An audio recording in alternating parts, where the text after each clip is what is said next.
Hello प्यारे बच्चों, कैसे हो? उम्मीद है आप सभी अच्छे और अपनी पढ़ाई भी अच्छे से कर रहे हैं। आज मैं आपके सामने लेकर आई हूँ एक नई कहानी। इस कहानी का नाम है कलाम को मिली सीख। वैसे आप सभी जानते होंगे ये कलाम जी कौन है। ये है हमारे जो पूर्व राष्ट्रपति एपीजे अब्दुल कलाम। जानते हैं उनके बारे में एक बहुत ही रोचक कहानी। तो चलिए शुरू करते हैं कहानी शुरू करने से पहले बस एक रिक्वेस्ट है, अगर आपको कहानी अच्छी लगे और पसंद आए तो इसे लाइक करना, दोस्तों के साथ शेयर करना और अपना सपोर्ट दिखाने के लिए हमारे चैनल को सब्सक्राइब करना।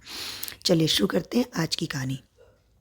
अब्दुल की विज्ञान के विषयों में खास रुचि थी।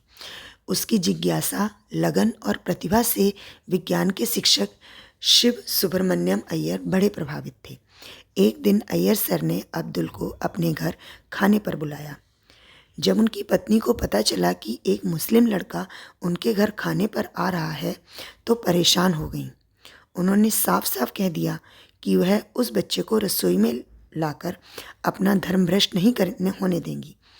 अय्यर ने पत्नी को समझाने का प्रयास किया, मगर वह कुछ सुनने को तैयार नहीं थी। खैर, उन्होंने अब्दुल को अपने कमरे में बैठाकर अपने हाथों से उसे परोसा और खुद भी उसके साथ ही बैठकर खाया। इस दौरान पत्नी रसोई के पीछे से दोनों को खाते देखती रही। अब्दुल ने कुछ कहा तो नहीं, लेकिन उसे समझ आ गया कि अय्यर सर की पत्नी को उसका खाने पर आना पसंद नहीं आया। कुछ दिनों बाद अय्यर सर ने फिर अब्दुल को खाने पर आने के लिए कहा। इस बार अब्दुल ने मना कर दिया। अय्यर सर को बात समझते देर नहीं लगी।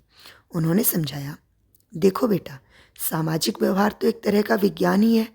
खास हालात में खास तरह के विचार बनते हैं। उन विचारों को बदलने के लिए हमें धैर्यपूर्वक और लगातार प्रयास करना होगा।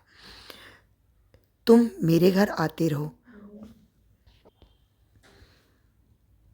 अब्दुल जब अगले दिन उनके घर पहुंचा तो आश्चर्य में पड़ गया।